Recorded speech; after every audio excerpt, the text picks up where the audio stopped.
Word? I said all that? Well, how am I feeling right now? Solace. I feel that the constant vortex that is usually around me has departed, or slept for now. I don't feel that unyielding brizz that extends to the horizon, constantly dragging me to push away from its striking beat. I can feel fine, finally being allowed to sleep to the open field I found myself in. I don't feel compelled to love words with anyone, and I don't even mind talking to nothing. You ever, you know that drop into your gut, but not a feeling of hunger? Rocks instead? That's not a malady. It's a cure to the unseen problem you didn't exactly know, linking inconsequence up to the heavens in a bolt of unwritten brightness. And all I'm left holding in my hands of thought is, sister, I ate poison, didn't I? Not just ivy. Some random concoction of consonants, roots, pre's, suffs, notations written in illegible oil. And I didn't drop dead. How can they deny that I ate of their bother? I sat there and saw their mouths widen when I did, and they were more of the belief, nay, the blind adherence, that I lied for some reason. I wonder what happens to the regular people, the ones not rolling a nebula's luck. Never thought I'd feel so glad to see nothing when I sleep, lest I have to describe a nightmare.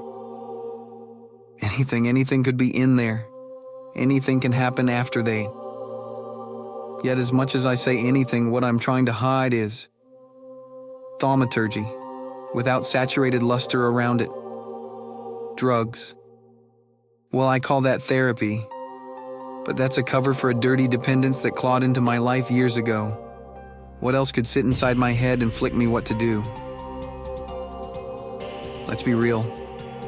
Of course it peaks into delusion, that's why people put lids on their glasses, but guy, I've been burning bridges out of spite and shaking hands with grimaced nails my whole life.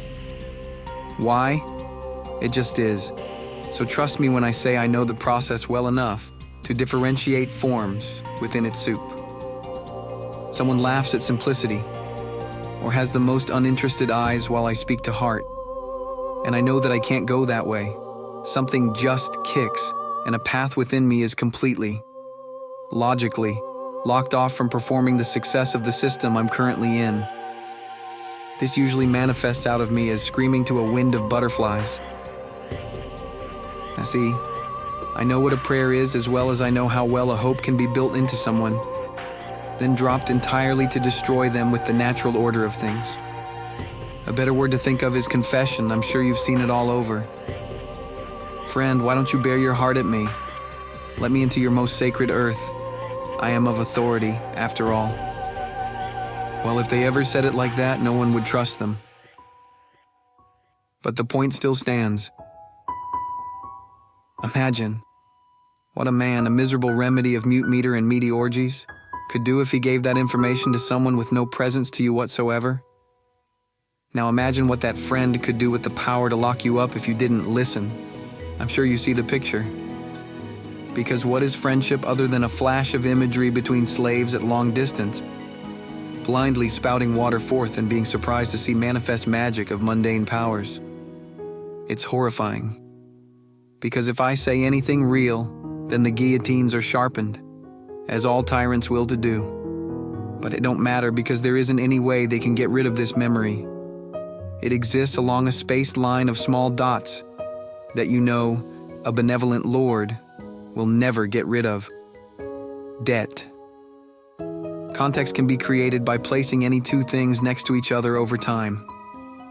And if you want to revise the story, all you have to do is pay the price they tax alongside their punishment. At the end, all that will stand is a chronology of places visited with a worth of some number attached. Plus, don't they love sending slips to remind you of the unfortunate? It's like they're taking care of the raising for you. Once you can see beauty in their fear, then your mind becomes overcast with grace in action. You can go tell them to eat a jackass. You don't feel what I'm saying? Just think. At this point in time, every messenger between every pillar, is listening to everything everyone says with eternal memory. Not that this is new or anything.